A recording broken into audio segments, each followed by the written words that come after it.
The previous basket is under review.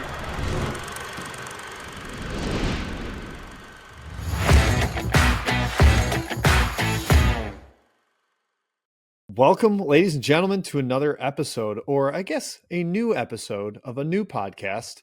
This is Stats by Will and Jim, or as I like to refer to it, Stats by Will and Jim. That's really more how I view it. But folks, this is the artist formerly known as the Isaac Trotter Show, also formerly the unnamed second college basketball podcast under the Basket Under Review Network. And we have settled on a new title. It is Stats by Will and Jim.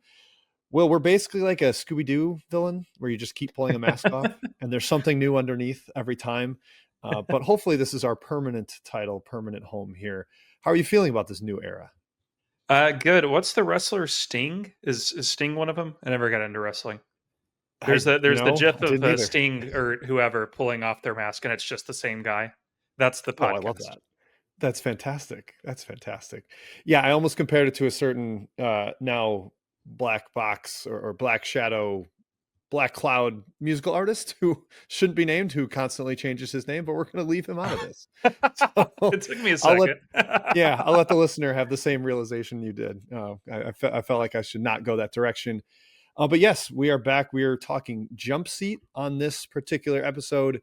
Coaches we expect to move up from their current jobs. We're talking anybody outside the Power Five. We've got a couple different categories we'll go through, exchange some names, go back and forth, and then see how synced up we are and if we view guys as potentially different categories.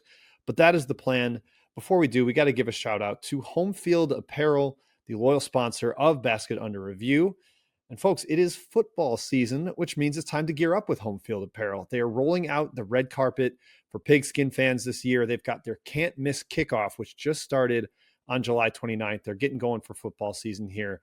They're going to have football boxes coming out on August 8th, bomber jackets on August 14th, and in a crazy move, they're going to have a brick and mortar location opening in Bloomington, a retail location on August 19th. It's on Kirkwood. If you're in Bloomington and you want some college gear, you better check that out. That is the home of Home Field Apparel, the state of Indiana. So check that out. And they've got their birthday celebration coming on August 27th. They'll be rolling out all kinds of specials. We'll update you on what those are when they get closer, but just keeping you aware of the can't miss kickoff that's coming for Home Field Apparel. If you're looking for gear, homefieldapparel.com is where you want to be. They've got retro logos. They've got all kinds of schools, D1 down to D3. Crazy, crazy stuff there. Definitely worth a look. You can burn a hole in your pocket if you're there. But that's it. Home Field Apparel. We appreciate them. That gives us time now to hop into the jump seat. We're gonna go back and forth. We've got a few categories, like I said at the top. We're gonna exchange some names. And our first category here, Will, is probably definitely jumping. And that is kind of implied. We think these guys are headed somewhere else after this year, assuming they have the year we expect from them. Just to tease the viewers, we've also got one good year away. That'll come next. And then low major winners, guys that we think will kind of steadily climb the ladder. So without further ado, Will, let's see who we think is going to be taking a ride on the coaching carousel next year in the probably definitely jumping category. I'll let you start with a name or two that you feel very confident in. A couple that I think are very likely going to find themselves in a different city or town next year. I am aware that, there's like multiple universities into town, whatever, but you get what I mean. Two guys that immediately came to mind for this, and then I'll get to two more later that are, edge cases, but I went with them. Top two here, Jared Calhoun at Utah State, Drew Valentine at Loyola Chicago. I just think with Calhoun, Utah State is sort of this great incubator in the way that, I guess Silicon Valley used to be. I don't really know. But, it says something to me that he came in year one, and I know everybody wins at Utah State. I hear it, yada, yada. It's still meaningful to me to come into a really good Mountain West, get a 10 seed, go 15-5 in conference play, largely with unseen parts prior to that moment. A lot of different talent he had to collect and bring together. I think that means a lot to me. I'm really interested to see how he follows it up this year because, frankly, if he wins 26 games again, he's not going to be in that job much longer. You don't win 52 in 2 years. And along with that, do what he did at Youngstown State, where he had a phenomenal final 2 seasons. you're not going to last at the job you're at for very long if you keep doing that. And I think I will wager it helps him more than it hurts him, this idea that every coach at Utah State wins. Because the guys who have, been offshoots from there lately have been pretty solid. Like Ryan Odom is going to be the Virginia head coach. Danny Sprinkle, I think, has an interesting team at Washington this year, if perhaps not a great one. I know Craig Smith got let go at Utah, but there are some extenuating factors there. It seems like NIL being a big one. I still believe in him big as a coach. I really like his future. I think that's a good guy. Obviously, anytime you can take somebody who's won at multiple schools, I think that's a plus. Valentine, the other, I'm aware he had a very bad second year. I don't think that's worth relitigating. And perhaps his first year was a little bit Moser influenced. But the last 2 years, 27-9 in conference play. I, I I just feel like people forget because of the Final Four and because of how good it's been lately. Loyola Chicago, like I don't remember thinking about them once when I was growing up. They would have been well among the list of like D1 schools I saw the least or thought about the least, in my youth. Yeah, and you kind of thought, oh, maybe flash in the pan. One coach elevates them well above the level, makes a Final Four, but they kind of parlayed that into getting to the A10. And Drew Valentine comes along. I think he was one of the youngest coaches in the country when he's hired. He's still only 34. I mean, he's winning big in the A10 at that age.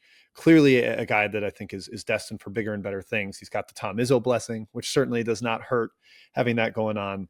And then Calhoun, I love that point as well. I think the way he's won in different ways on the court. Last year, they went full zone just because the personnel he had, clearly able to adapt to his personnel. He's been a master of the portal for multiple years. He was kind of one of the first mid-major guys really dominating it at Youngstown State. And I think that's going to be attractive to administrators too. Like, oh, you know how to navigate this. You know how to identify players, bring in guys that fit your system, or just bring in talent and adjust your system to whatever they bring to you. Yeah, that makes sense. Craig Smith lasted 3 years. Sprinkle lasted 1. Ryan Odom lasted 2. Utah State is, as you said, an incubator for big-time coaching talent. They know how to hire. I'm going to pitch you on, I'll go with 2 here, Will, that I'm calling the trampoline seat. Because when you jumped on a trampoline as a kid, there was nothing cooler than the double bounce, right? Guys go at the same time. You get to fly even higher. I think Brian Hodgson and Eric Olin are in the double bounce seat, the trampoline seat. Brian Hodgson just went from Arkansas State to South Florida this offseason. I think it could be a one and done with the talented roster he's assembled there, the Nate Oates kind of aura he has around him if he's able to win the American, which I think is entirely possible this year with the way Memphis is kind of circling the drain a little bit this offseason. I think he could be a candidate for a really big job right away. And maybe Olin's a little more of a reach, but he was awesome getting UC San Diego up from Division II to Division I. The Division II team was like 30-1 the year that was cut short by COVID. Last year, they make the tournament and had a chance at net large. Got a chance to win at New Mexico. I don't think they're quite as loaded relative to the league as Hodgson at South Florida, but I think both of those guys could end up just kind of skipping right over this job if they have success right away. What say you? Is that too crazy? I mean, we've got just recent examples, Steve Lutz, Ben McCollum, guys that have been able to do that. Even Darian DeVries technically kind of did it, even though he was P5 and not eligible for this exercise. So it's possible. What say you, Will? I think Hodgson is an easier case for me than Olin. Olin, I don't think that team is bad by any stretch, but I do think that profiles more to me like a mid-packer in the Mountain West, which is not a bad thing by any stretch. But I just think Hodgson and USF, the roster they've assembled, is going to have an easier time and, an easier conference. And I know that there's like some people who still don't like hearing that about the American because they were good 10 years ago, but it's kind of a one-bid league until further notice. And the group he's assembled is like very old, very high floor, very transfer heavy. I like Hodgson a lot as a thinker and as both an accumulator of talent and a guy who's like pretty good at optimizing it too. I think he's going to do a really good job there. I can see it. I had him in the one great year away tier, but the thing is that qualifies just as well here because Hodgson is probably not going to stay at USF for very long. They've had some good years recently. Obviously, they've had a few in the past, but with that one, you can sell me on that being like the job before the job in like a 1 year stint, more so than New Mexico, which perhaps it's like outdated nostalgia a little bit for me, but New Mexico just kind of qualifies more as a destination e job, like not a true destination, but better than the dregs of the P5s for sure. Easier conference, easier to win at.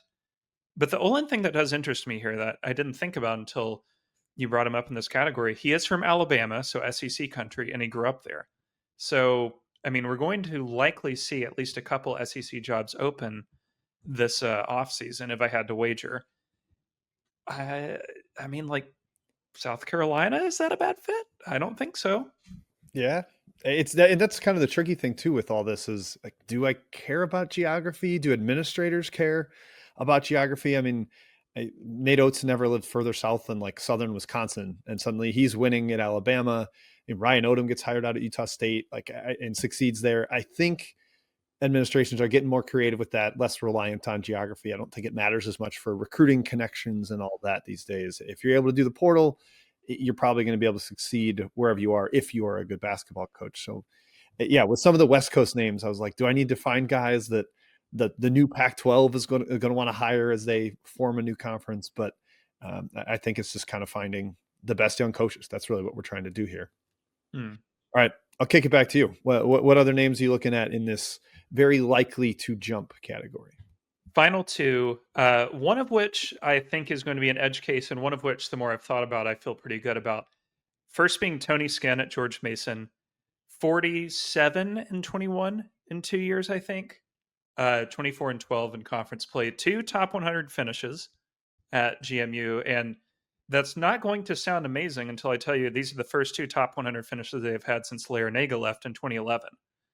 Like, it's not the, I mean, GMU's fan base is awesome. Like, their online presence is very funny, and the games are fun. I've been to a couple, and they have a great band and all of that. But, like, historically speaking, this is not an amazing program by any sort. And so I think it is a good confluence of he came in, has a lot of energy as a former player, and really wants to win there.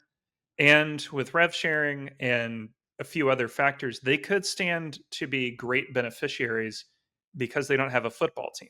They can funnel a lot into men's hoops if they choose to. And I assume they will. I mean, their women's program is quite good too. But Skinn tracks to me as a fast riser who has like a clear identity on defense. They're so tough to score on in the paint. And I really like and respect that when I watch them. It's something to me that just it seems very attractive if you're an AD looking to get somebody. Like, just throwing out the level of school, I wouldn't be shocked by, like, would Tony Skinn be a good future Georgia coach or a good future, Butler coach, for example? Of course he would. I think those would make perfect sense. Like, that type of jump is totally sustainable to me. And I mean, like, his energy, his youth, like, he would be a really good fit at, some P5s.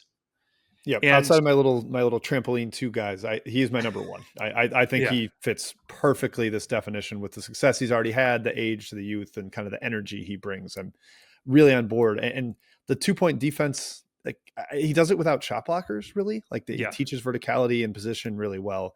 I think that's something that can translate up and maybe get even better when he's got Power 5 athletes wherever he ends up. And the key part of that is they really didn't have much coming back from the previous roster this year. It was not like a true rebuild, but they had several moving pieces. Like, they brought in KD Johnson, which I think people have already forgotten about somehow. But he was awesome for them. He was the perfect energy guy. And do I wish they would be less putrid at times offensively? Of course. But I do think part of that is talent. I mean, it's really hard to get like 4-star recruits to GMU, for example. I know Kim did it once, but that 4-star recruit, I believe, is not even at the A10 level anymore, Justin Fernandez. So he's, kind of crashed out in a way.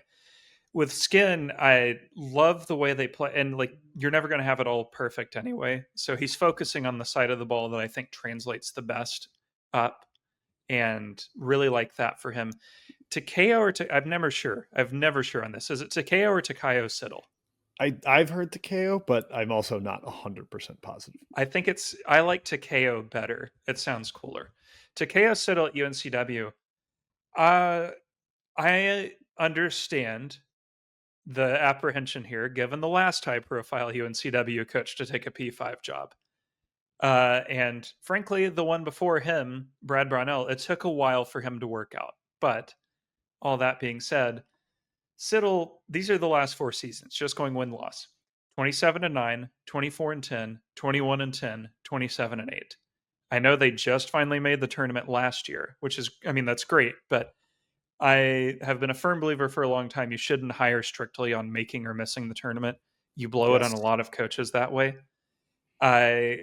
It's a style that has really worked across different, rosters and different concepts he's ran. They've had to change up their defense several times, and it's worked out just fine. They've had 2 top 100 offenses in a row, which is really not easy to do at the CAA level.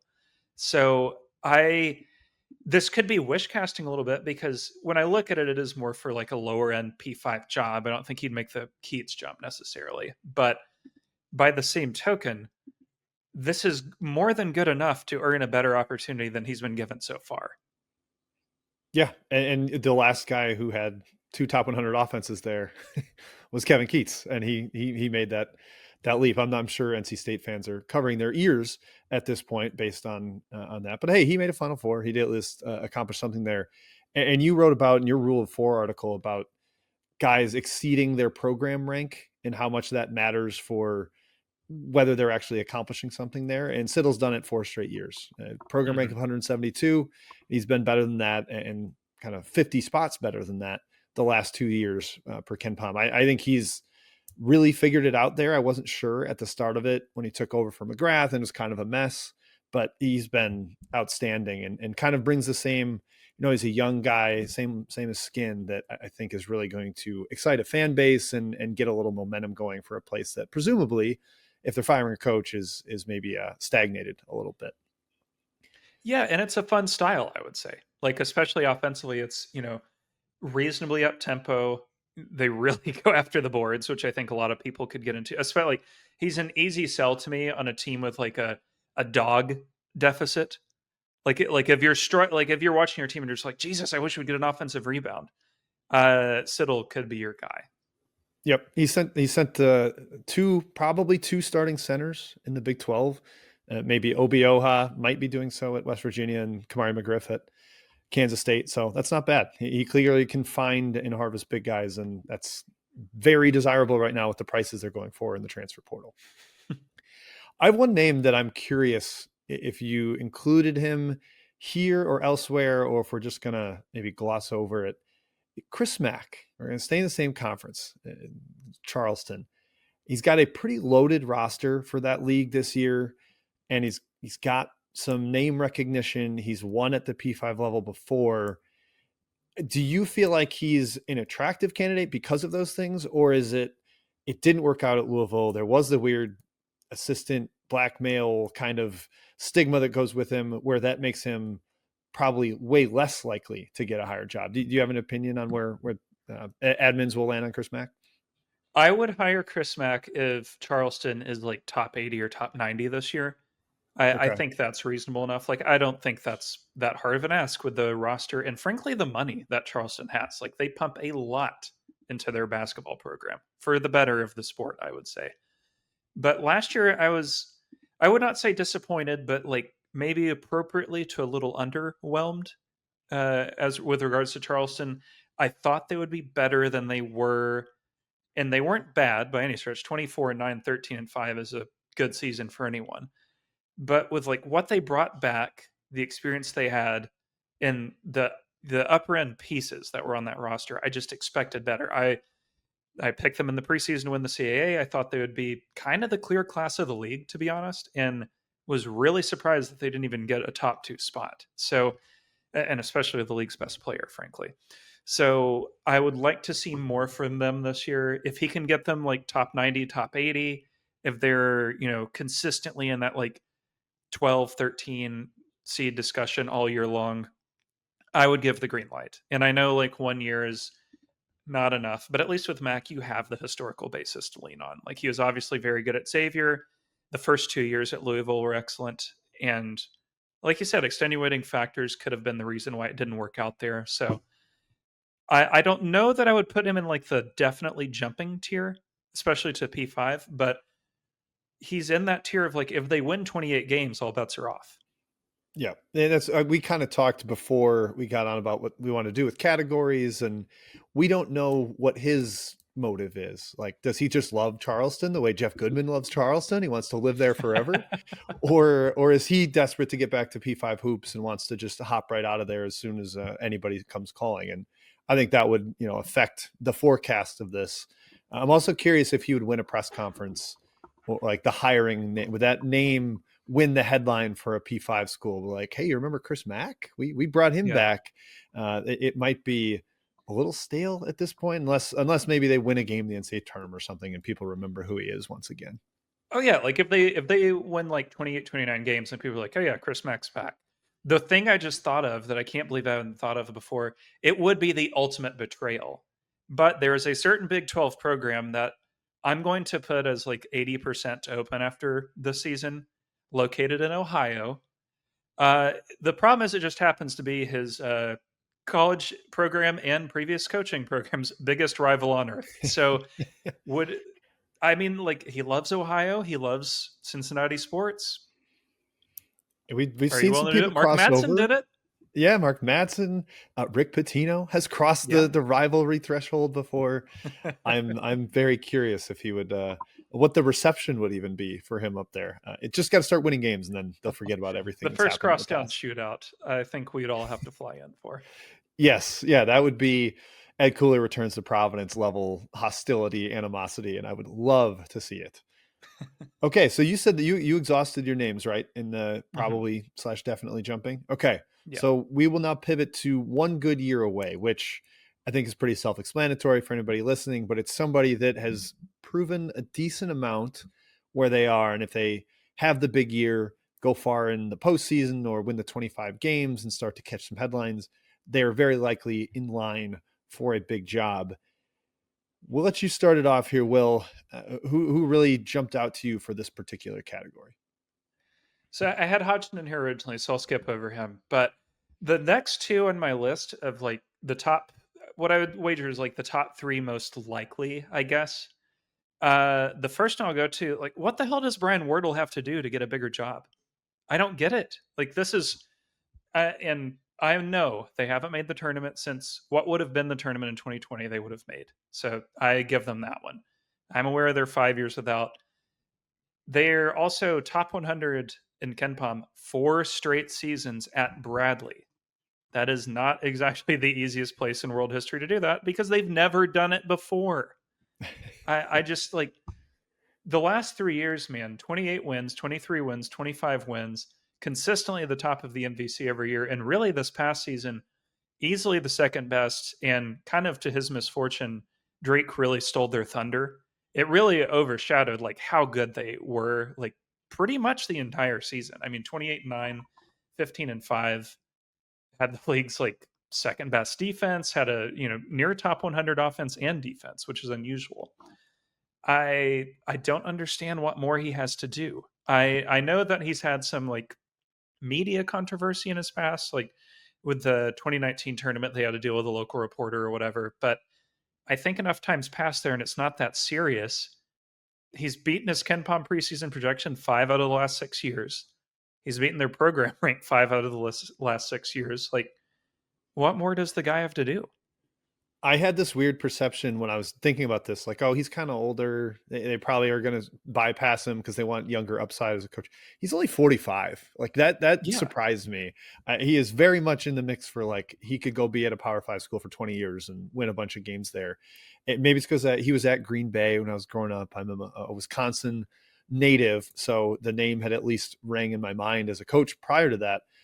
But I have him in the same category. I think he fits really well there, whether it's a Big Ten school opening up, and maybe there's some geographical bias against him where schools in the East Coast or the South aren't looking for a guy that's winning physical defensive style and in the Midwest, but he's just a good basketball coach that wins games. And I think as we mentioned, that's really the most important factor at this point. So I think he should be getting looks for anybody that's needing to replace a coach in that general vicinity or even further away. Mm-hmm.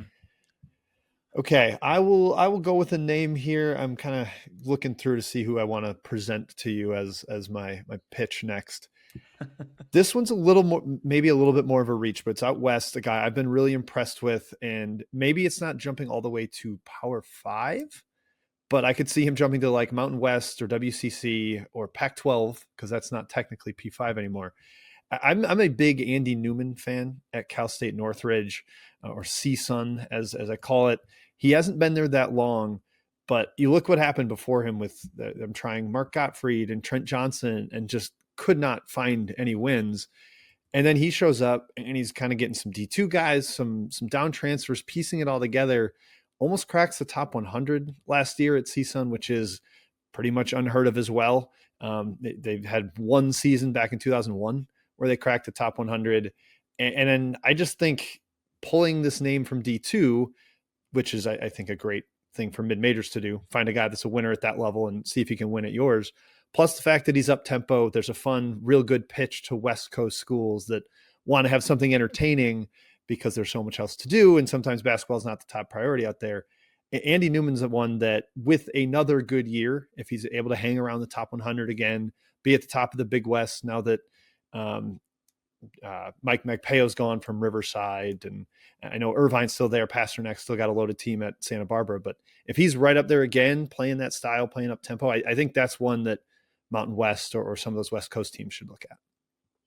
That makes sense to me. I actually had not thought about Newman for this category because he is a little on the more inexperienced side with D1, but he was very good at Cal State San Bernardino. Like they had, I believe, 2 back-to-back regular season titles by the time he left. There's an interesting side piece here because you mentioned Mountain West. Did you know he was the director of basketball ops for one Fresno State in the early 2000s? I did not know that, and So there's a chance that could be available next offseason. that could be very available very soon after they made one of the worst hires in recent memory. So we'll see.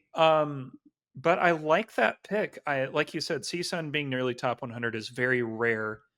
If he follows it up again, and if they're like consistently pushing Irvine and we're like Santa Barbara for the title, like if they make it a legit big 3 instead of just the big 2 and everybody else, that's going to be a really interesting conversation to have. Like, how high can you go if you're him? Because Mountain West, like for sure, I could see it, but what if it's like he gets one of the opening West Coast Conference jobs? Like, what if, Oregon State, for example, opens, or, God forbid, Washington State opens again or something? I mean, like those, I could see him making a pretty big leap here. And I know like geography is not everything, but with him, he's a California lifer. He spent, I believe, all but like 4 or 5 years of his entire life out there. So I think that makes like a lot of sense to me for him to take one of those California or just West Coast in general jobs. I'm now saying he was born in Oregon, so I take back my statement, but whatever. Yeah, he's still Newman, a West Coast lifer. We'll give you that. Yeah, West Coast lifer works. Newman makes a lot of sense to me. Yeah, I guess it depends like what you would consider the great year. Like, Yeah. I mean, I always think of like how many wins would it take to grab somebody's attention? Because for smart 80s are looking at Ken Pom and historical trends and whatnot. Your less smart 80s are just like, how many wins did you get? Yep. And yeah, 22 last year. If he can get 25, you mentioned that he's from Oregon. Like if Portland decides to move on from where they are, though it's a very resource strapped place. And I still think Shante Leggins is a good coach, but just hasn't had a lot to work with. Or I think the one that really would be a home run is once San Diego decides they might sort of care about trying to win basketball games, that would be a pretty good option for them too. Some guy that's won in California at multiple different stops. And San Diego's not that bad of a program historically. So No. I could see that being a solid move for them. All right. Where else are you looking, Will? Who else struck your fancy in this category? So I've got 3 guys I'd classify as risers, like guys who started out really poorly. Metrics might not view them beautifully, but all 3 had very good years for them last year. And with a big year this year, I could totally see them making a jump. And these are in no order. Chris Caputo at George Washington. I believe it's Ryan Pedon at Illinois State. And this is the controversial one that you're going to strap in for. Travis Steele at Miami of Ohio.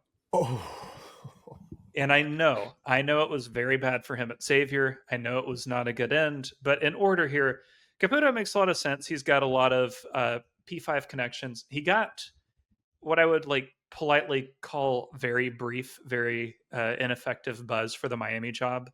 I recall that. Yes. Yeah, I appropriately didn't go anywhere, but the trend at George Washington is honestly like very encouraging. 217th to 203rd to 128th. Right now, Torvik has them 60th, which I think is aggressive. But if they're like top 90 this year, if they win like, 23 or 24 games, he's going to be a pretty attractive guy because he's taken a program that, I mean, really has not been much of anything outside of a couple of Mike Lonergan years in like 20 seasons. So I think if he can get them like in the A10 discussion, like when you get to March and they're in Atlantic City or wherever, if he gets them in the discussion, I think that that's going to be a really positive deal for him. And he's very media savvy. I won't be shocked to see his name out a bunch. Pedon had a horrible, horrible first year and still has yet to beat Illinois State's program rank, though only by a couple of spots. He missed this past year. So I think it's fine. I wouldn't be too worried about it. But they bring back a lot for their team this year. I guess I hadn't really thought about it much, but 61% of returning scoring for a Missouri Valley team in 2025. Frankly, a huge feat. If you're a Valley team and you don't have to replace 80% of your roster, you're doing something right. They got an amazing top two on that team, and Kinsner and Schoenberg. I am really into what they've got this year. That's another deal where, like, if they're top 100 and Illinois State's in contention for that MVC title the whole way, he's going to be a hot name, like, pretty quick. Yeah, we ran into myself and the other Weavers, 3-man Weavers, ran into a Illinois State staffer at a bar at the Final Four, and we're like, "So you brought Walker back and Kinziger and Schoenberg?" And he's like, "Yeah, we're not really sure how, but they wanted to be here." And that level of productivity, Walker should have gotten million plus from a Power Five. Some of the guys that did go Power Five. So yeah, they've got the talent, and I think this marries well with your point of Caputo. Is they have the potential this season to have the year that launches them up to a better job. Yeah, I would agree with that for sure. And now pitch me on Steele, because I shrugged at the MAC. That's what I did. I just looked at Todd Kowalczyk, Rob Senderoff, Jeff Bowles. It felt stuck there. And the last big hire out of the MAC that I remember, maybe I'm missing one, was John Gross to Illinois. And he's kind of settled back into his MAC dominance. So now we've got to take a look here at Travis Steele, which those two are brothers, for those fun fact people at home that somehow don't know that one. Travis Steele, John Gross, they are brothers. Pitch me. Sell me here, Will. Interesting. So this is going to be a tough one for a lot of people because at Xavier, he was not good. They should have made 2 tournaments. And I guess you would argue 3 had 2020 happened. They probably should have made that one too. But every single season they swooned to the finish. And I know that was probably very painful for Xavier fans to live through. The Xavier fans we have in the Discord are not going to be happy about this, but he was a hot assistant. He was a hot assistant for a reason. Like, he was very well liked, very well thought of. Xavier hired him after Mac left, like, because they legitimately thought he was the best candidate they could get. And so I think it could have been a case of too much too soon. Like, I don't know if people remember this. He took that job at 36. That's pretty young to be taking over a team that was a 1 seed the season before he got the job. So I think, now 43 are going to be 44 at the end of the season. Miami is, again, not really a school you think of when you think of like amazing basketball success, but this past year, 25-9, 14-4 in conference play. They definitely got lucky for sure. Like, they shot almost 40% in MAC play, which I highly doubt will happen again. But the thing is, they bring back 67% of scoring. I'm looking at Torvik right now. No other team in the conference brings back more than 42%.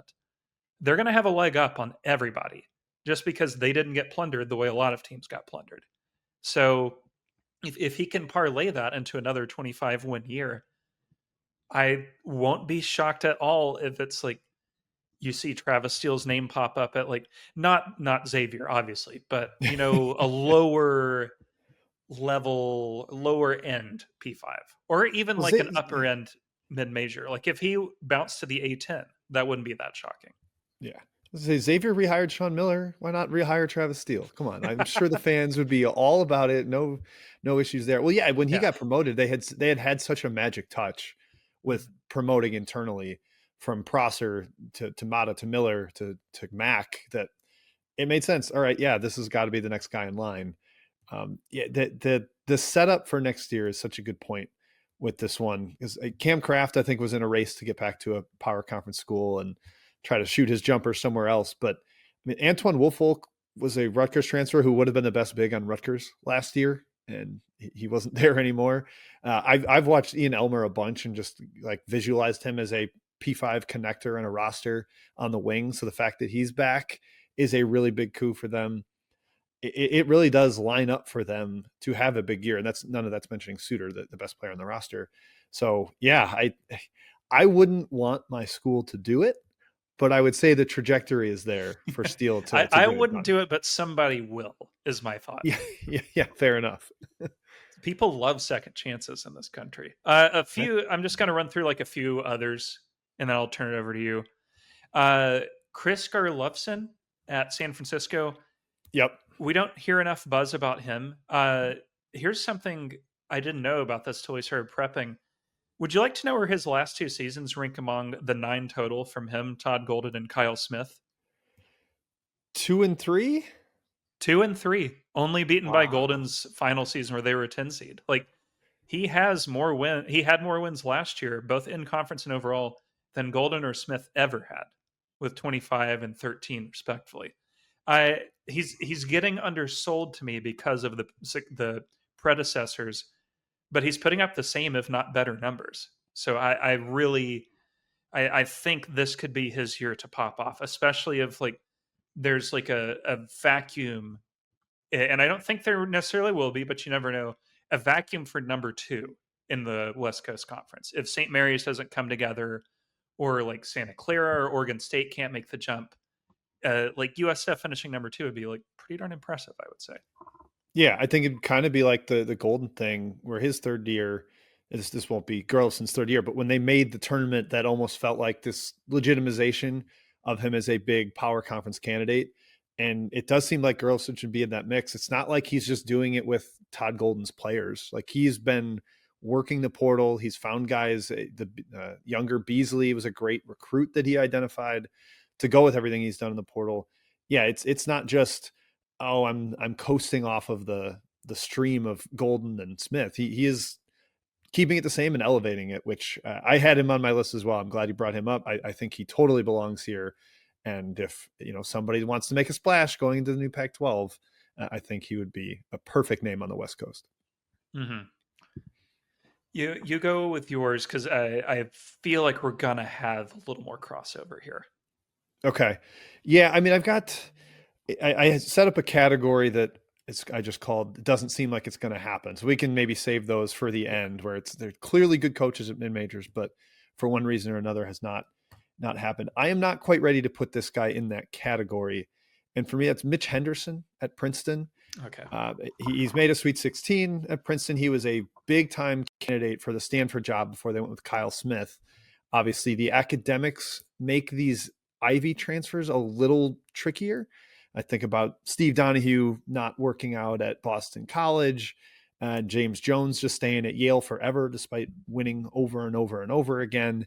It is a different style of basketball. Like, you're able to build from within a lot more because you're not losing as much to transfer to the portal.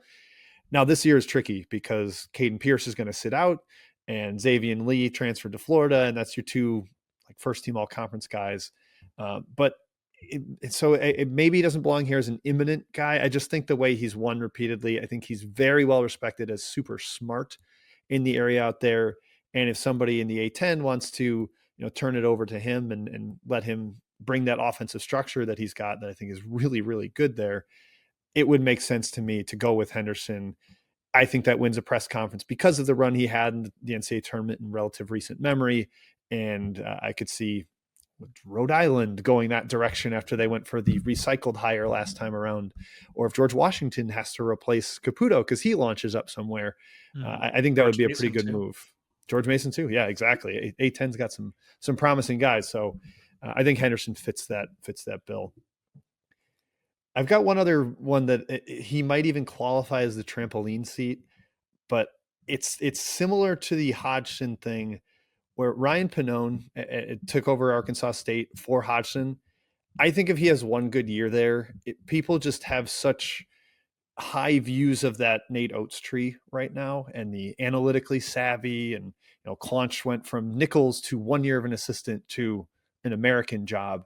I think if Pannone shows knows what he's doing and keeps Arkansas State inside the top 100, which is where Hodgson had them, I could see him jumping up to an American job, following right along where Hodgson was. And maybe he'll just follow Hodgson to South Florida, and they'll say, all right, we lost him. We're gonna bring in another Arkansas State coach who knows what he's doing. But he's got the NBA background. I think he's going to be very good with the portal and filling guys out and dealing with the free agency of sorts of roster building. So he's one that we haven't even seen him coach a game yet as a head coach, but just the luster around that Alabama tree, I think he makes sense for this one as well. Totally. So Arkansas State's actually in an intriguing spot now where they're progressing into being. Do you remember when Arkansas State football had like 4 head coaches in 4 years, and they kept getting hired by like Auburn or wherever, just over on because it was like Hugh Freeze, Gus Malzahn, Blake Anderson, and like a couple others.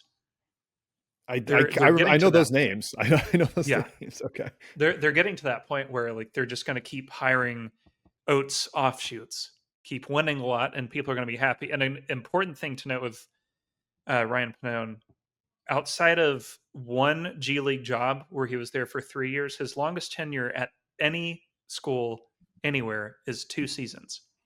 And that was at Alabama as an assistant. And that's not necessarily a negative or anything.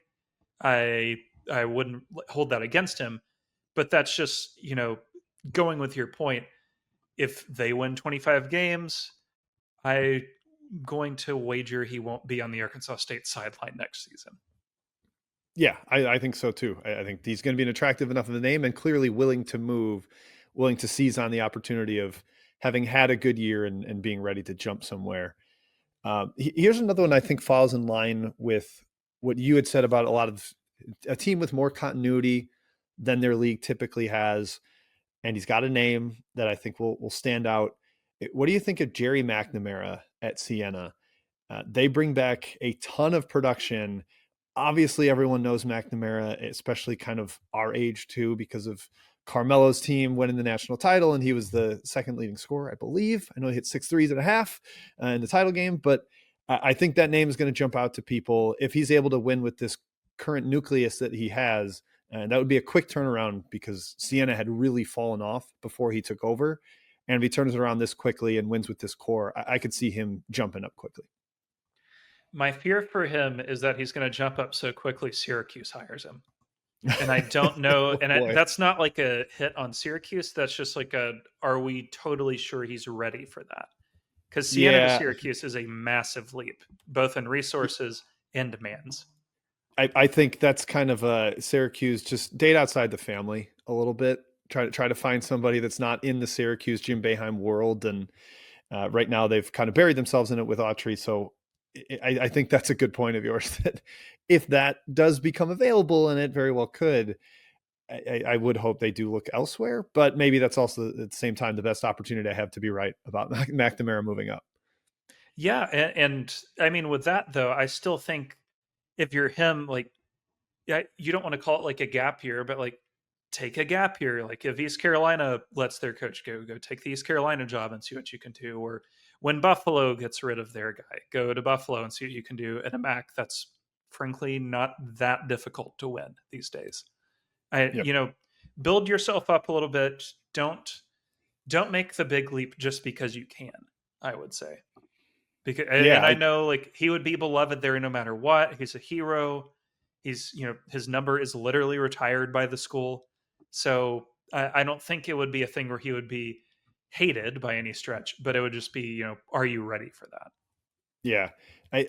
Can't you see the first time Jerry McNamara gets a big recruit and there's a headline of Jerry McNamara will allow his player to wear the number 3, his retired number 3, and it's going to be this huge hullabaloo and make a big story out of it when it's not really anything. But I could see it. I could see it happening that way. Yeah. Okay. Anybody else in this category before we move over to a low major winners group that we want to discuss?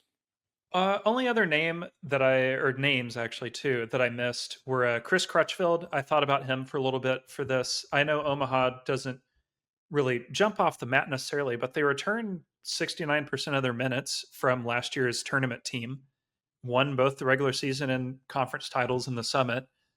If they run that exact pattern back, like he's got connections, former Big Ten assistant, obviously. He's been around for a long time. It would be like you're hiring a 34-year-old.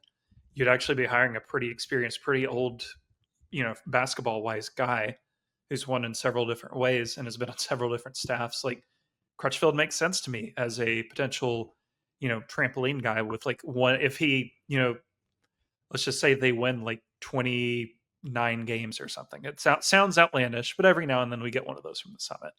If he has a Mondo year like that, all bets are off. Like he could absolutely jump. That's a really good name that I kind of glossed over because in my mind it was like, oh, JJ White to Baylor, Markel Sutton to LSU. That team got ravaged by the portal, but it's a really good point. They brought back basically everybody else, so it's not like they do lose 2 key guys, but that's a lot of production in a league that doesn't typically return a lot of production. Yeah, that was kind of my thought. And then the other one is Towson's Pat Scarry. I know that we haven't really talked about them or him a lot in the past, but they did win the CAA last year by multiple games, like running away with it. I know they were exceptionally lucky in close games, we'll call it, to the detriment of some, I'm sure. But it wasn't the first time they've been really good in conference play. It wasn't the first time they've won a lot of games.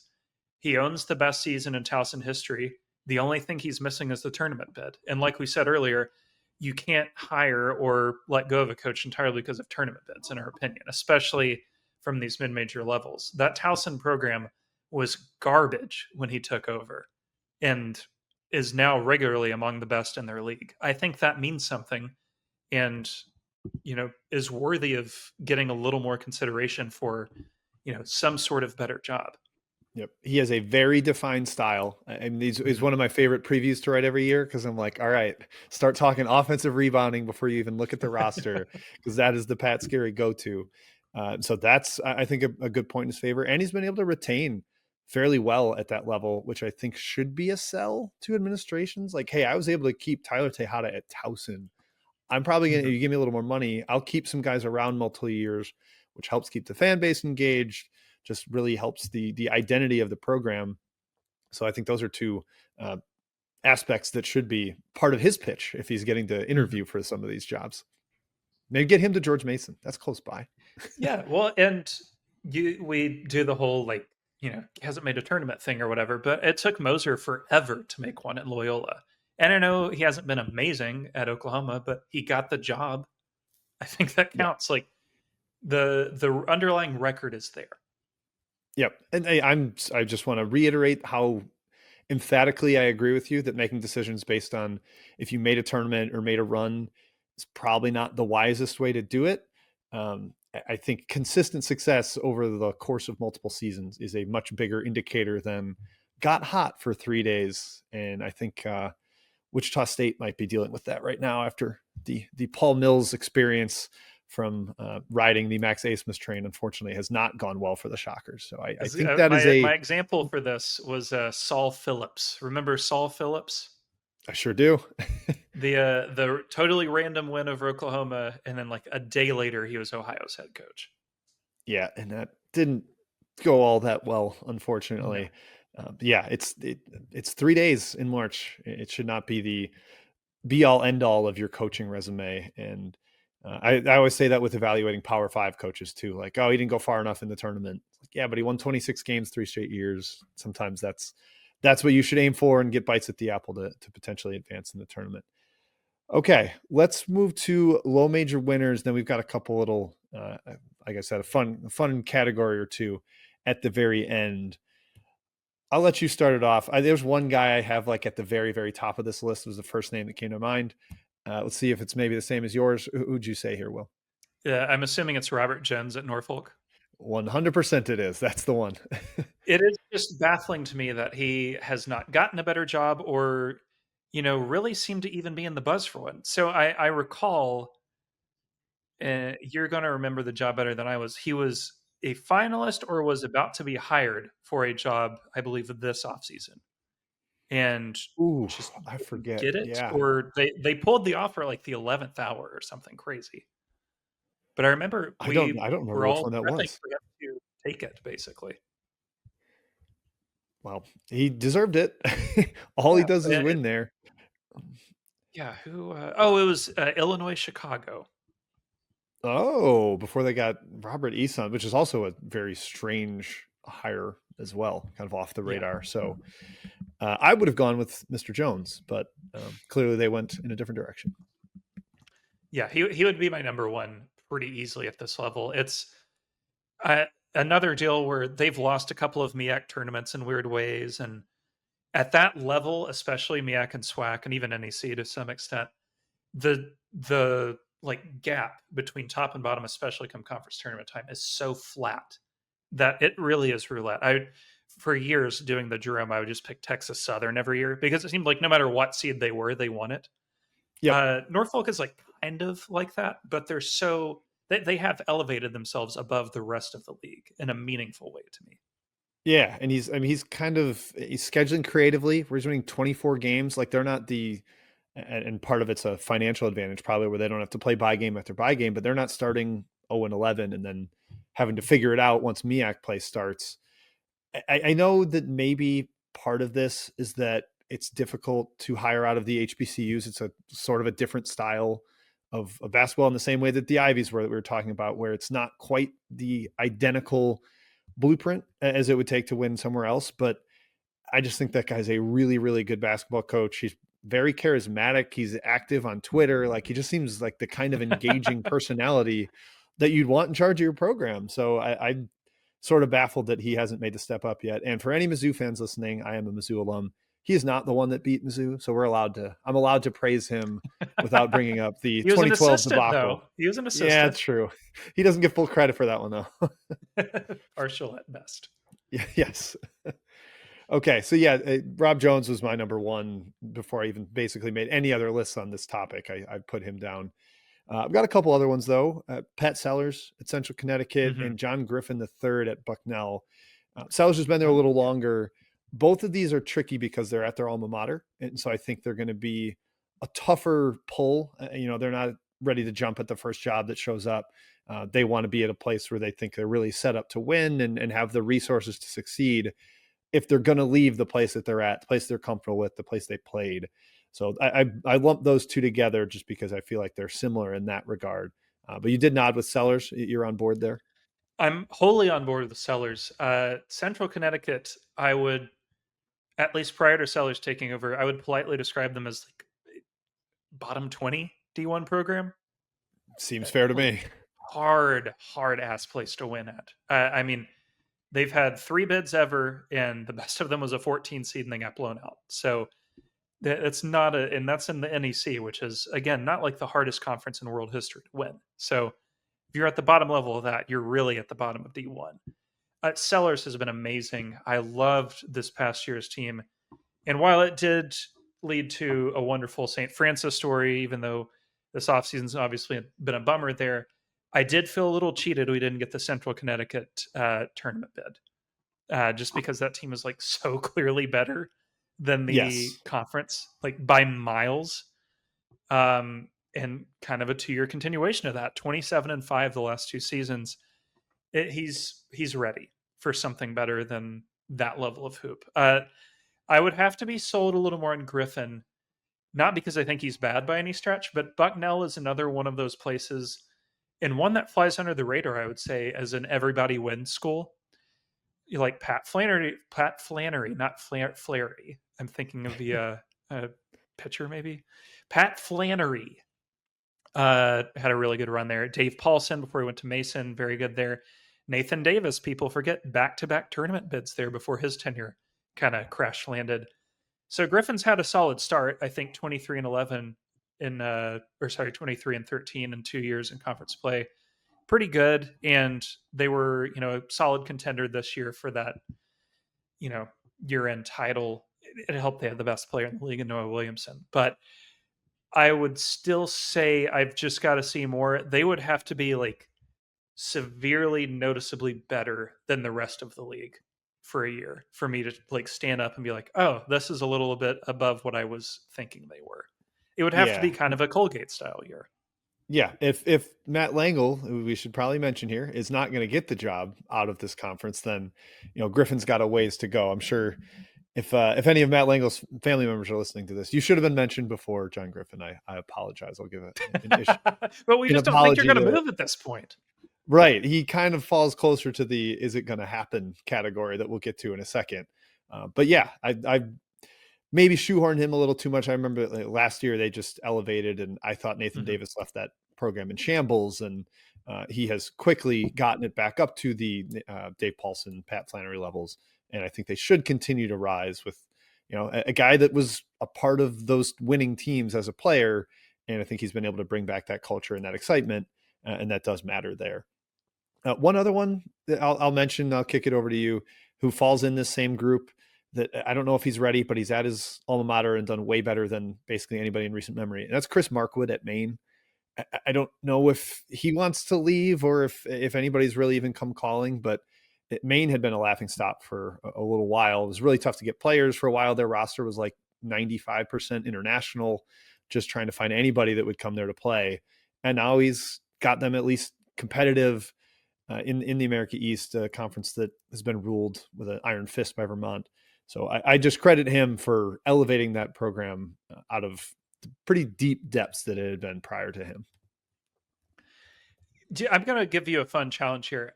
Please name, and we didn't mention a certain artist's name earlier. Please name Kanye's album the last year that Maine won 20 games. Oh boy. I mean, the College Dropout? Yes. 21 years between 21 seasons. That's how long. And so to do that in year 3, to me, is crazy remarkable. And the guy before him, Ted Woodward, did it with all of the old coaches' players. So this is like a complete rebuild, completely in your own style, not at all the same thing. I had Markwood in my Roll of 4 article because he's beaten his program rank easily the first 3 seasons. I agree that that's a situation where I know you have like a lot of ties to that school and it means a lot to you. But by the same token, you've been an assistant at other schools. You're an assistant at Vermont. It's fine. I mean, it's interesting to me too. 7-year assistant at Northeastern, which I mean, Bill Cohen's been like pretty solid, but he's also been there for a really long time. So I wouldn't be shocked if we see like a retirement there soon, and then maybe Markwood's the guy after.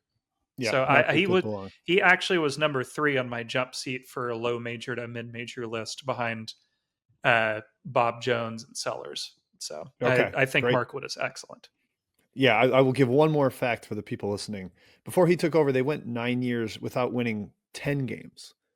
They hadn't won 10 games for 9 years, and he won 13, 15, and 20 in his first 3 years. So just a complete revamping of a program that was in the dregs of D1. Mm-hmm. All right, who else did you have? We've hit your 1, 2, and 3 in the little major, but who else jumps out to you? 2 other top 5 guys on my list, and this at the low major level, I think you really have to scrap to narrow it down to just like a top 5, because there's so many guys like doing above water jobs at their schools. But I have to like think of, okay, what is this like historically amazing? Are they overachieving the Ken Pom rank every year? What are they doing that makes them stand out? And the 2 I've landed on for like my highlighted ones are A.W. Hamilton at Eastern Kentucky, and now of a new school, one Dante Jackson, I believe at Alabama A&M. A.W. Hamilton, I think, is an easier sell. Just consistently very good at AKU, at a school that's not always been very good at sports in general. So I know they've not made a tournament under him, but these are the conference records the last 6 years: 12-6, 15-5, 5-11, 12-6, 12-4, 12-6. They only have the one conference title, which I think does restrict him a little bit in having that escape velocity that we kind of talk about for these jobs. But if he just gets one, if he can just get over the top, he's a really freaking good coach with an identifiable, fun style, and one that I think, frankly, really works at a certain mid-major conferences. I've been a fan of his for a long time. I've got to see him get a new job. It makes too much sense for me for him to jump somewhere. I thought I maybe Trilly said this in the burner, or I made it up in my head, but I thought he was a candidate or was hoping to get Western Kentucky when Steve Lutz bounced out and they went internal with the Hank Plona promotion. But he would have made a ton of sense there, and just moving across the state, a guy that has won at that level, and CUSA is a little bit ahead of where Eastern is, and I think he would have been a perfect fit at Western. Oh, for sure. And definitely worth noting, like a lifelong Appalachian guy. So like Virginia, West Virginia, Kentucky, even North Carolina, somewhat like that type of area all makes sense for him, especially given what he chases recruits wise. Jackson, interesting because he just left his job this year, but I just don't know that people are aware of how good of a job he did at Grambling. Beat the KenPom preseason projection 7 out of 8 years. This is a program at KenPom. It ranked 355th, one of the 10 worst in all of D1. These are the records prior to him taking over from 2013 to 2017. 0-28, 5-24, 2-27, 6-24, and admittedly 15-17 the last year. But in his 8 years at Grambling, 2 20-plus win seasons, 5 with 17 or more. I was shocked that the best he could jump to is Alabama A&M. And maybe this is just like he's jumping to sort of reset the clock and show like, hey, I can win at 2 schools, not just one. And if he does it at Bama A&M, major hat tip, because that is a similarly hard job. So yeah, if he has 5 spots worse in the program ranks, yeah, from like, 355 down to 360. If he goes there and they win the conference this year, I'd like hire him. Figure it out. Yes. I don't care like what level. Like if you're an ASUN school and you have an opening, call this guy up, because at that point it would be beating the expectations in all but one season of a 9-season career. Yep. The other route for these guys that I wonder if any of them will end up taking is taking the assistant job at a higher school. We've seen guys, Jeff Linder went from a Mountain West school to a P5 assistant job.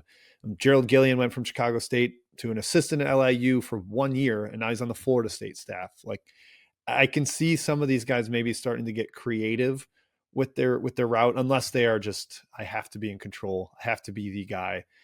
But I think it can help to go that route. Look at Austin Claunch is another one. Nichols to 1 year of assistant to much better head coaching job after. I think there can be a lot of value in that. Those are fantastic names. I have a couple others written down that I have Kevin Johnson at Southern, but he feels less like he's exceeding his program the way that Dante Jackson was. Jackson, I think, is a better name. I'm glad you brought him up. So tip of the cap to them. Should Johnson, we close out with? I do like him. Go ahead. I do like Johnson quite a bit, but I would agree. Southern's just in general, like it's easier to win at like across the board sports wise there, it seems. And they did have a period in the 90s where they were like quite stout.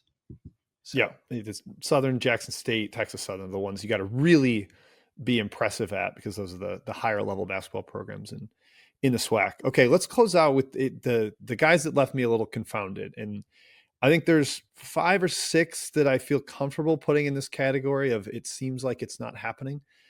But there's 2 I want to ask you about just real quick and get your take. The first is Russell Turner at UC Irvine, who has won like crazy, had one little off-court press conference controversy that seems like it's been held over his head.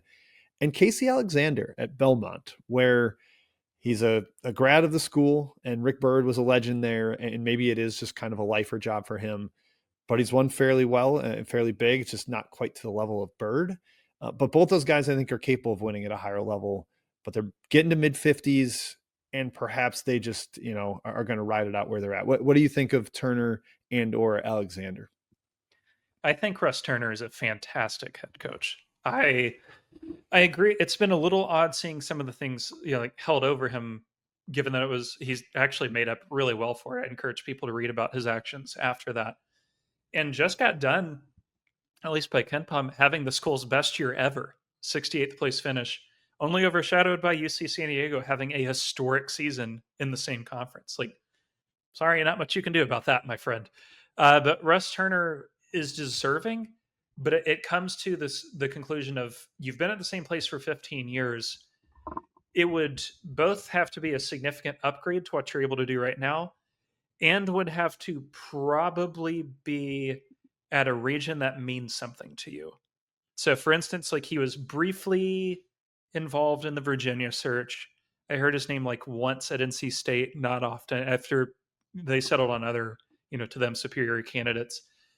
But like, you look at his past, or he's been in California a lot. He was in North Carolina for several years, Virginia for several years. He was born in Alabama. I would kind of look to that for like maybe somewhere in that is like the job that would sway him. I don't know what schools that would make sense for, but like, hell, I don't know. If like a Virginia Tech opened, would he take that? I would look at that maybe. Yeah, and he was an assistant at Wake Forest. Yeah. Forbes, I don't know I don't think he's on his way out, but he hasn't made a tournament, and perhaps they get impatient with him. That would make some logical sense to me if it were to happen. And I do think, like, with Russ, it's maybe they're at the point where what he has at UC Irvine is better than what he can get, realistically speaking. Because he's 56, I think, 55, 56, somewhere in there. That is on the older side for a D1 coach. I think the average is now about 48 or 49. So you're getting him, you would call it like getting him for a good time, not for a long time. And when you're trying to make that leap into P5s, the type of schools that are looking to hire you are looking more for long time guys who are like, we're going to come in, we're going to fix it, and we're going to stay for a while. However delusional that may be. Because like, I feel like if Mark Madsen didn't work out at Cal, they should just go hire Russ. Or, like, I mean, I can't think of many other. Wake is a good shout. South Carolina maybe would make sense to me, given that it's a Carolina school. But yeah, it's interesting. That's a guy I've thought about a lot for like a why haven't you moved? And now I do kind of wonder if it's a, well, why would I move? Yep. There's a couple others that I think on this list that fit that as well. It's just kind of I'm comfortable here. I know I can win. Why not just keep doing it? Casey, I know for sure, is a Belmont lifer, loves the school, loves everything about it, would happily stay there forever if they let him. I remember him being very briefly involved in the Vanderbilt search. Not for long. They settled on other guys, which is, they've got a great coach themselves. And I do think he suffers a little bit from being the post Rick Bird guy, where they haven't had like the signature tournament appearance yet, or, they've won their conference a couple of times in the OVC, but, Bird never had to deal with the Missouri Valley, which is objectively much more difficult. But he's adjusted well, like, 6 seasons, 15, 18, 15, 14, 12, and 13 conference wins. Had a really good run at Lipscomb. He's also young enough, 53, to where it would make sense. But there is also the part where, save for 2 years, he's lived his entire life in Tennessee. And outside of Vandy opening again, or I mean, I don't really know. Like, what would be the job that you think might work there? I don't think Tennessee is gonna be over. Like, would he take Memphis? I don't think it fits. He'd be an awful fit at Memphis. Yeah, I don't think so either. And that's not the type of personality that would work for Memphis. They have that with Ryan Silverfield, and they hate him even though he wins. So Casey, I love the guy. Great coach, but it would be hard to picture it. Now, unless like an Ole Miss opened, or, maybe he was like, I can follow Jans at Mississippi State if Jans ever chooses to leave. Something like that, where it's like a tougher job, but it's still distinctly, close enough for him. Yeah, SEC would have a little bit of appeal to it. Like, can I go win at a higher level than I'm winning? Clearly, he's already winning, but can I win in the SEC? Yeah, the challenge might get its hooks in him. But all right, 5 other names that I had in this category. Will John Becker, I think, is probably the patron saint of it. Like, it's just Wiley, Vermont. He's a juggernaut there, and he's been in the mix for jobs and it hasn't worked out, and it just kind of seems like everybody's decided we'll just let him be the Vermont King. I've said that the America East needs to name its Coach of the Year award, the John Becker Award. It's about time for that. Then a couple others: Richie McKay at Liberty, James Jones at Yale, and two guys that I should have gotten sniffs for P5s and just haven't for whatever reason. I think Mark Schmidt of St. Bonaventure almost got BC or almost took BC and ended up St. Bonaventure ponying up the money to keep him. And then Leon Rice of Boise State. Just, hey, I'm winning here. My son played here. I'm pretty comfortable with it. That's another guy that both he and Schmidt are over 60 now, and it just feels like they're probably going to ride it out where they're at. And with Rice in particular, that's such a good athletic school across the board. Like, they invest a lot. They have a ton of fan support. There is a why leave factor for that, especially if you're jumping to, a P5 with like 60% full arenas on the average night or something. So that is kind of a bummer of an experience compared to peak Boise. Yeah, Becker is interesting because Schmidt at Bonaventure, they're packed houses every night. They're the celebrities on campus. It's kind of the same thing that you're saying. And like, especially there, it is the town. That is all there is St. Bonaventure, which is cool. I'm glad we have that, but it does make it a little hard to translate elsewhere. Becker does have a couple of controversies in his past with Anthony Lamb. But I will say, outside of that, I do respect the fact that he's a former IT guy. Were you aware of that? No, I had no idea. Oh, when I interviewed him years ago, and he told me like he worked in a computer lab for like 5 years. He was really big into fixing computers, and he did that while coaching on the side, apparently. So that's awesome. Also, really into the Grateful Dead. Fun fact. Two guys you didn't mention here of like the if not now when style guy, or just like on my pages here, I've got it. It's like 3 question marks because I don't know what we're going to do with them, and I don't know what they want to do. Bob Ritchie at Furman and Dustin Kearns at App State, because those are Ritchie's a great one. 2 guys that I was just like, I don't understand why they haven't jumped yet, and I know that they've been given opportunities to jump, and neither of these schools are particularly well funded. App State more so than Furman, but by the same token, I'm not sure if they're just exceptionally picky or what it is, but like Kearns's track record is so good that he could take any, upper mid major or lower high major job he would want. And Ritchie felt like the hottest name in the sport 2 years ago. So I don't know where that places those guys. Ritchie, I always got the sense that he was waiting for the immortal to die at Clemson, and Brad Brownell's not going anywhere. And so, he was, hoping to stay relatively local, get an ACC job. And I don't know what's going through his mind now, but it seems like Brownell's pretty well locked in there and has been starting to win consistently. So now it's what's plan B?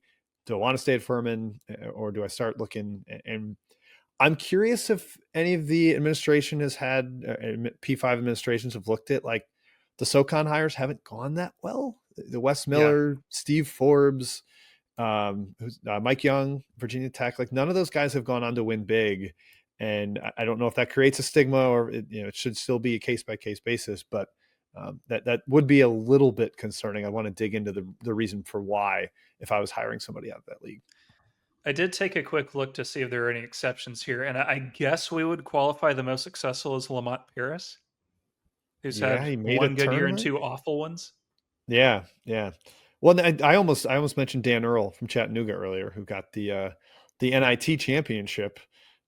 He could have been a year away, but I think he's 50 now, so he's not spring chicken. But man, if you won at VMI, you can probably win just about anywhere.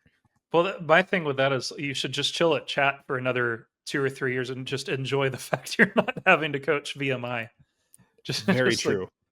Let's have a little fun here for a while. I don't have to, scrap claw and, be like Sisyphus with the rock just to get to 500 anymore. I can win. That's got to feel nice. Exactly. There's one more guy I didn't get to because he's multiple question marks, and he's been rumored. Former TV guy. It's not Tom Crean. It's one Andy Kennedy at UAB. I have thought about him a lot because he makes sense as a bounce back to me. He's been really good at UAB. That program is all the way back, like consistent American contender now. Won the CUSA twice. And his tenure at Ole Miss is better than a lot of people remember. Like Ole Yes. Miss, prior to Beard taking that job, and really prior to Kermit's like first year, Ole Miss was a laughing stock in the SEC, and somewhat still is. Beard's eradicating that a little bit, but 2 tournament bids in 12 years doesn't sound like much until you look at their history. Where like the peak is a Sweet 16, they've made like 9 tournaments ever. He's only 57. It just feels like he's got one more job left in him to me. Yeah, maybe he'd be back in the mix at Cincinnati if that opened again, because he was on the Huggins staff and had an interim year there. But he's at his alma mater, so maybe he's got the comfort level of being in Birmingham. But I just wrote our UAB preview recently that will eventually be up on Basket Under Review, and it's like, yeah, I mean, he just won 20 games over and over, and I think people would joke about his non-conference schedules a little bit at Ole Miss, but winning 20 games there was a real accomplishment. And looking back on it, he did very, very well for an SEC school that was not giving any resources to basketball at the time. No, not at all. And the UAB thing too, I think people kind of overestimate how good of a school that is to win at. Like, they don't get a lot of funding. They have very good fan support, but the like booster and funding levels are not good there. And he's come real close to beating his Ken Pom program rank in all 5 seasons. When your worst ever season is 106th and a 12 seed, like, you're clearly doing something very well. Yep, his worst season is better than the 8 prior with the two guys before him in terms of Ken Pom finish. So he's clearly elevated them back up to, or not even back up. I mean, they're not quite Gene Bartow levels, but they're quite good. So they're that's not a good Mike shout. Anderson levels, guys. Let's calm down here. That's true. Okay, another Mizzou shout, Mike Anderson. But that's it. I think we've hit on a ton of names here. Got a lot of what if scenarios for people. Hopefully, that was not quite a mock off season, but a good little preview for what the carousel could look like next off season based on what we think could potentially open and who could theoretically fill those jobs, the up and coming names. So we hope everybody enjoyed it. Will, anything else for the people before we let them go? No, but I'm realizing now we should propose a renaming of the hot seat to the dump seat. So you have the jump seat and the dump seat. I like that. It's hot when you're worried about it, but it's dump when you're likely getting fired. Yeah, it's dump when you're getting canned. Yes, that's perfect. Dump them into a can. We're revolutionizing terminology here on Stats by Will and Jim. That is the show. It will be coming to you weekly moving forward. So tune in, join Basket and Review if you're not, and tell a friend to join as well. That's how we succeed. So thank you everybody for tuning in. Thank you to Home Field Apparel, our loyal sponsor, and thank you to Trilly, our supreme overlord under the Basket Under Review Network. For Will Warren, I'm Jim Root signing off. We'll see you guys next week.